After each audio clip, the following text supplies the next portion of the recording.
Alright, so welcome to Module 3 of the Introduction to Marketing, where we talk about something that probably more than any sort of concept, with the exception of the whole brand versus direct response.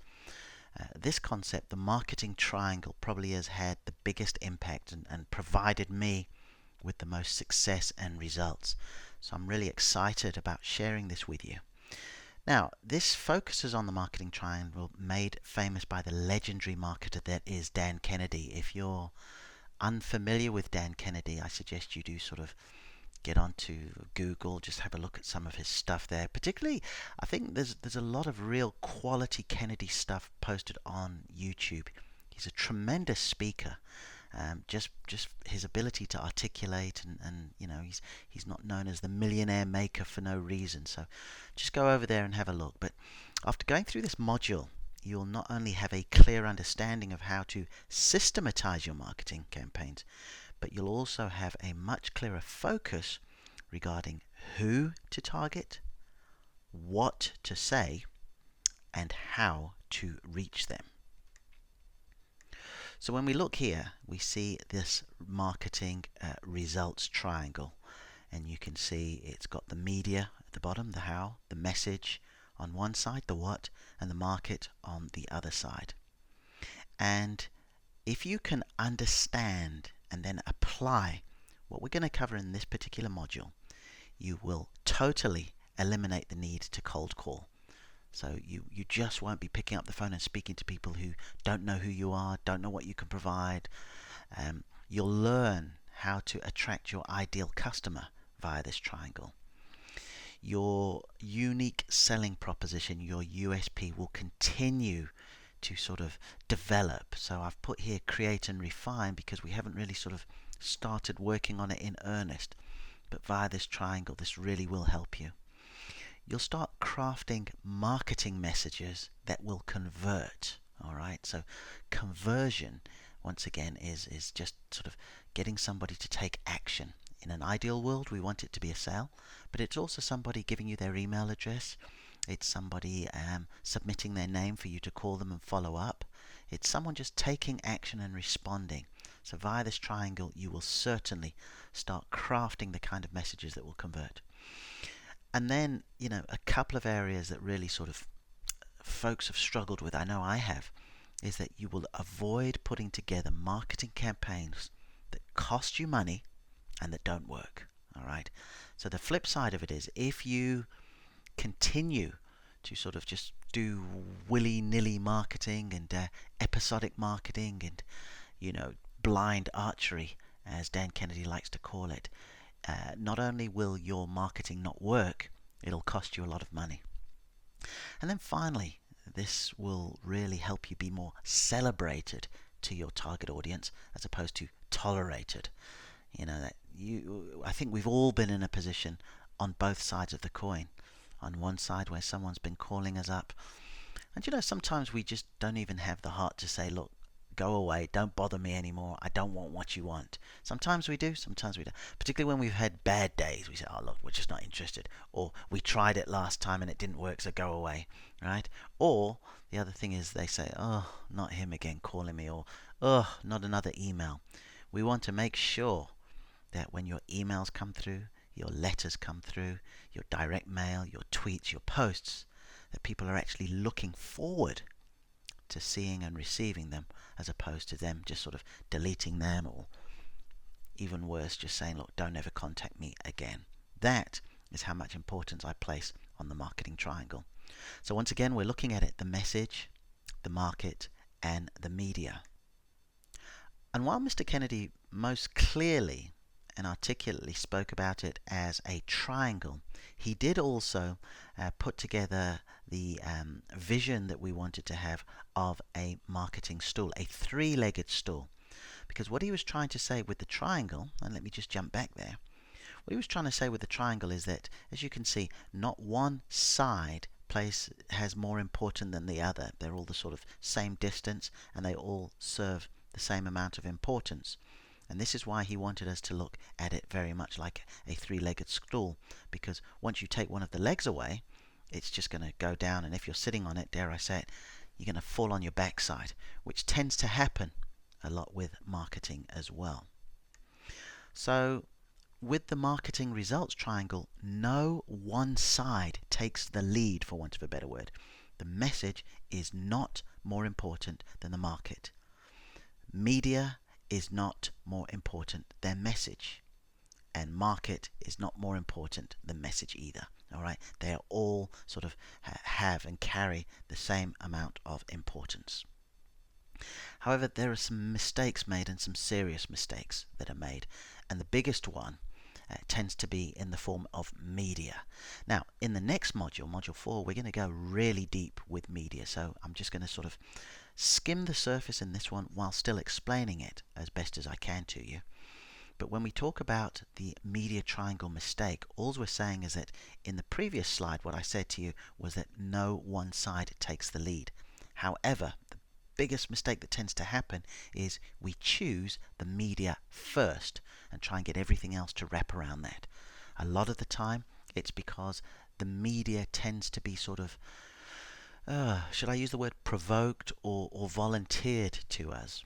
Someone says, oh, you should be on Facebook, or oh, you should be doing this, or even more common sometimes is we receive a phone call from somebody who says, oh, an ad in the paper normally costs this amount, but we can do it for this amount, or we can do a radio ad, we've got a special deal going here.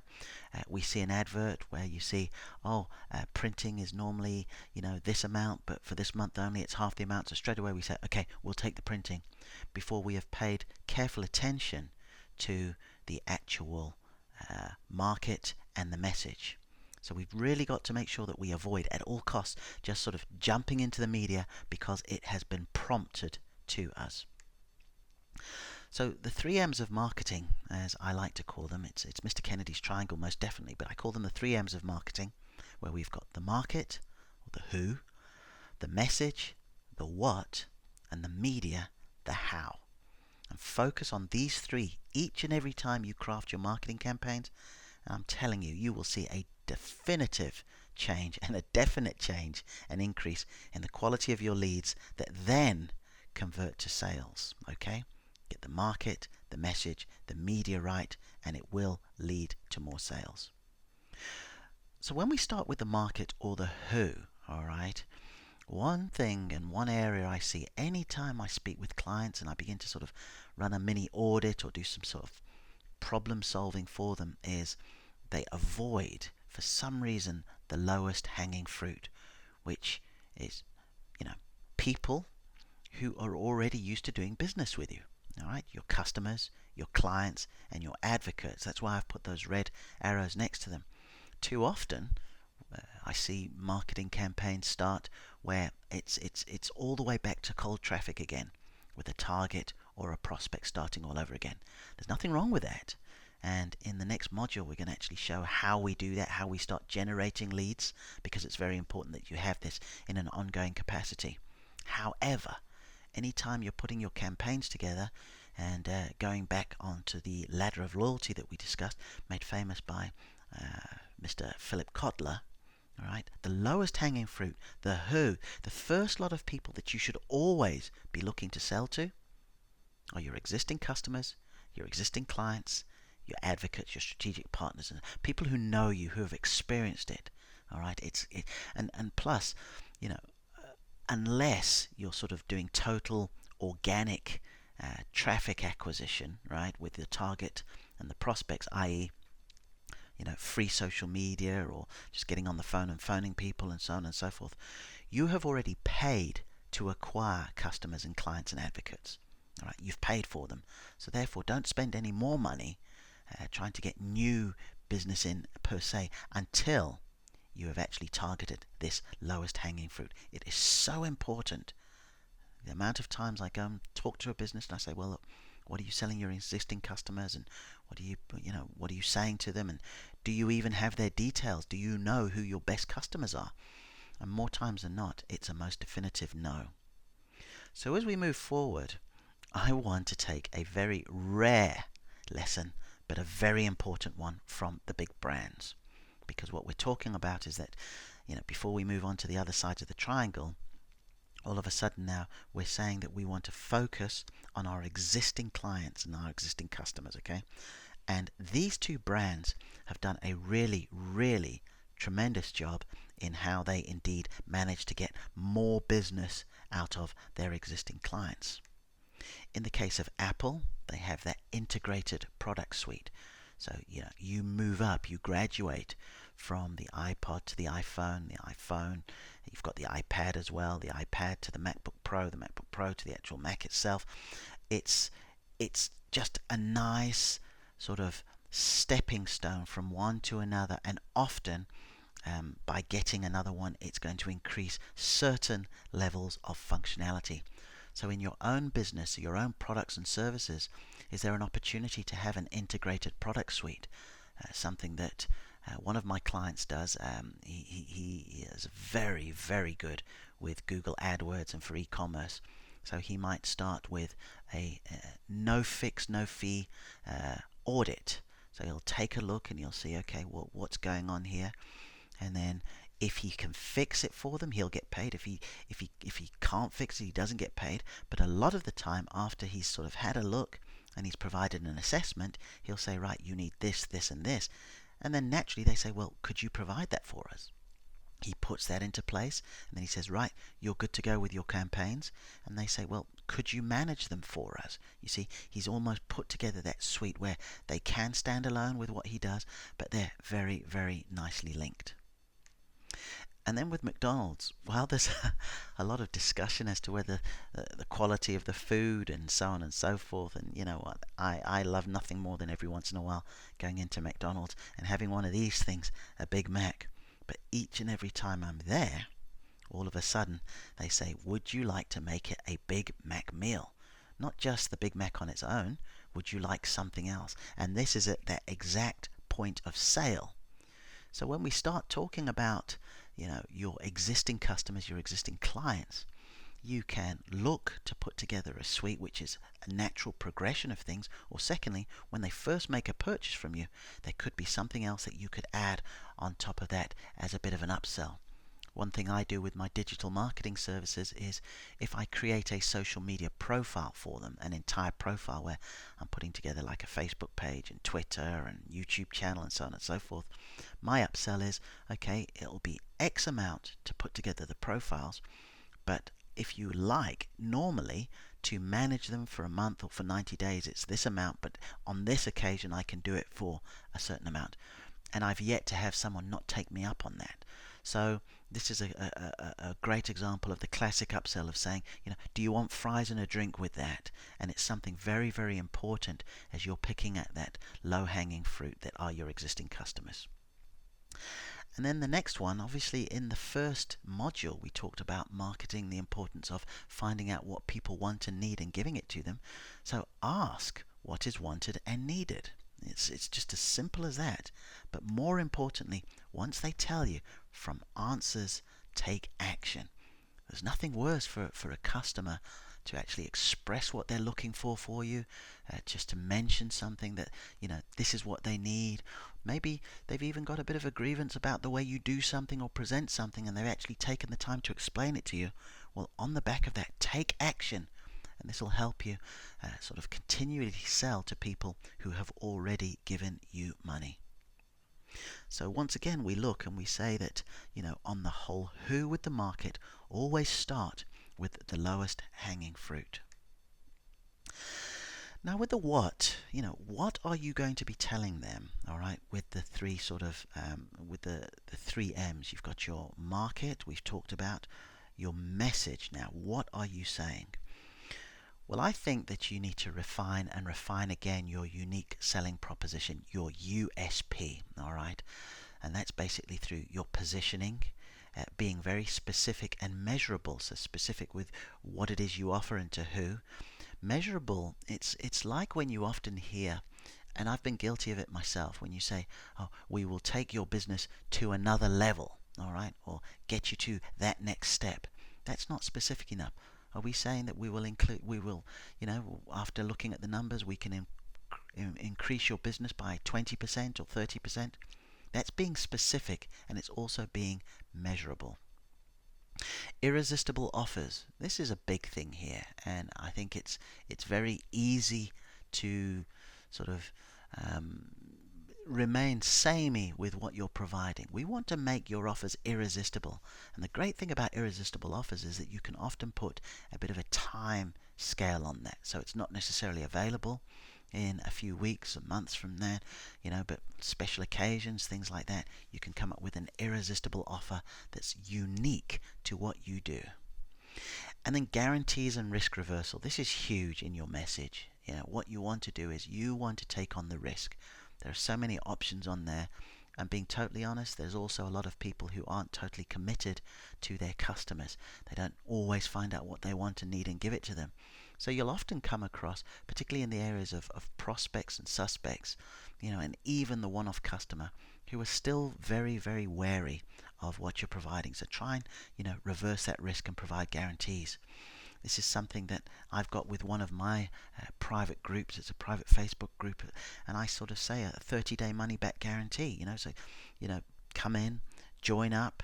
If you don't like it, you'll get your money back. And you see other marketers who actually offer things like double risk reversal, meaning, somebody gives them $100.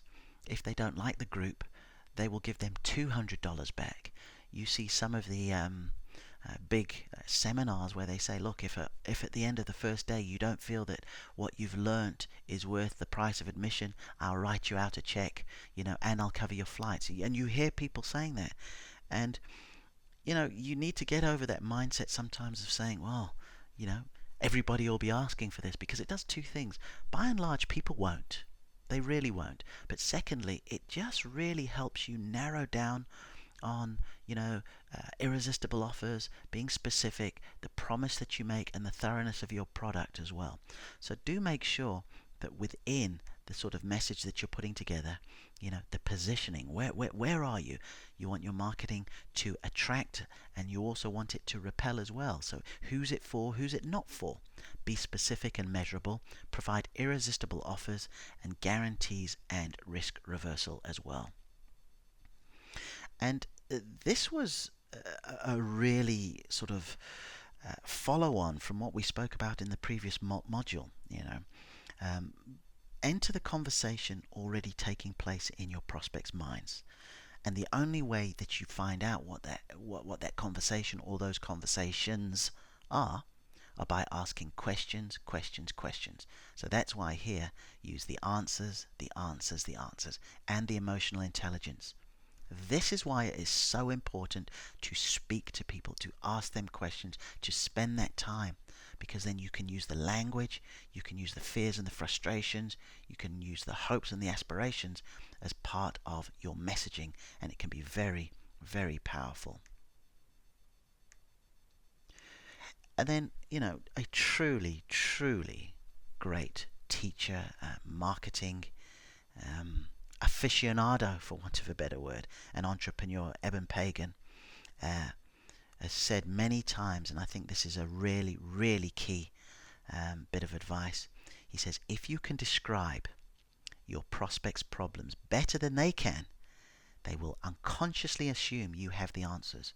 So in the messaging, if you're able to really elaborate on what they're thinking, what they're feeling, right, better than they can, you're able to turn it around. And that comes from speaking to many like-minded prospects, existing customers.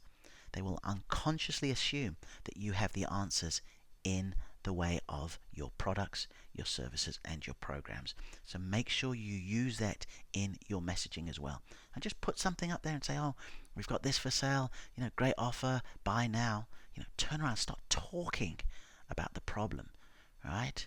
And if you can describe it better than they can, they will automatically and unconsciously assume that you have the answers via your product.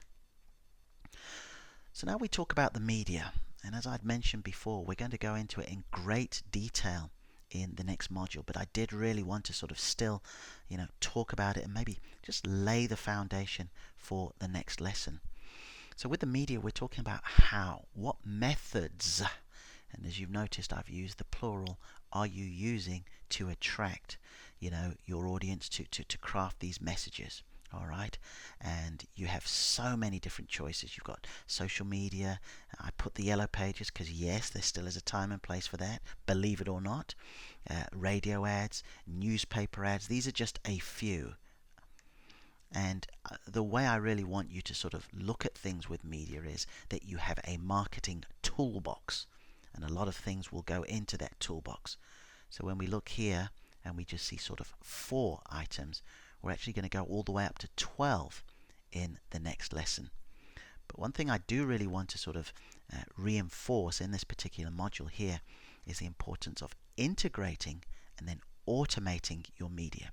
So let me explain. This is just a page from the Timeline Management Blueprint program that I put together a couple of years ago and that relaunching later this year. All right, and as you can see, we've got 3 different forms of media, and interestingly enough, they are in addition to these ones that you saw here. So on the previous page, what you saw were, social media, yellow pages, radio, and the newspaper. Here you see Facebook, well, so it's still an element of social media, but you see WordPress, that's for the blog and web pages, and then you see for the email, okay? So what in effect I was saying in the Timeline Management Blueprint is they're on Facebook, you then get them onto a landing page, and then you get them into an email autoresponder. So all of a sudden now you've integrated, you've linked your media together, and then you have also automated it as well. So the one key takeaway that I want you to take from Module 3 is the relentless manner in which I want you to continue working on your market to message match. Because a less than perfect message to the right market can and will work better than a tremendous message to the wrong audience. So let me give you an example. Let's say that you love cricket, okay? You love the game of cricket, and you read cricket magazines, and you watch cricket on television, and you want to play cricket at weekends and during the week. There's no point me writing and putting ads, terrific ads about golf clubs to you when it's not golf you're interested in. I could write so articulately about the golf clubs, how good they are, which stars use them, but because the market to message match is not linked, it'll be no good. Conversely, I could write something about cricket bats and not be overly convincing and just say, well, with this bat, you can swing it a lot quicker, so you'll hit more boundaries. Buy it now. Not the greatest message of all time, but because I'm speaking to cricketers, there's more chance that they would buy that than they would an advert that I'm putting down about golf clubs. And then next, avoid at all costs the temptation to take cheaper or readily available media. So that person calling you and saying, right, I'm from this newspaper, our circulation is 40,000, the ad is normally $1,000, you can have it for $250, and you say, yes, I'll take it straight away. Because you haven't worked on the market and the message. It may be worth saving that money and just sending out letters to your existing clients than just taking the full page ad for the sake of it and not having that market to message match. It's very important, and I want you to pay close attention to that in the takeaway. So here is the exercise for Module 3. All right, I want you to write out a new USP. Or when I say new, maybe even a refined one, because we're constantly working on it. And sometimes it can even be a USB for a particular product or your company or you yourself. All right, but this covers why people should use you and your offering over all the other options available to them. And then next, the second one is what makes you, the individual, the ideal custodian for your offering. Because as we continue to roll out the positioning, you have a story, you have a reason as to why you're doing what you're doing, providing that as well. So we want you to sort of also work on yourself and your ability to say what makes you, the individual, the ideal custodian of what you are offering. Okay, so that is Module 3. Coming up next in Module 4, we'll be really going deep on building your marketing toolbox, okay, where we will discuss how to optimize your media platforms, that debate of paid versus organic media. So, do you pay for ads or do you just try and do it quote unquote for free the 12 media platforms everybody, including you, especially you, should be using. The role of social media. There's a lot of conversation, a lot of skepticism. Most people take one side of it or the other, the extreme. There are very few sort of kind of in the middle there, so we will discuss that in the next module. And then list building via the use of media. If you remember, we said we want a response, we want action, and one of the biggest things we need to do is we need to be building up that database. So we'll discuss that in the next module. And let's connect. If you are enjoying these lessons, these teachings, come onto LinkedIn or Twitter, Facebook. Let me know what you think. We've also got the blog where much of these teachings can be found as well. And you can also watch different videos covering different areas on our YouTube channel as well. But I hope you're enjoying Introduction to Marketing. Make sure you do the exercises, and we'll speak to you again in Module 4.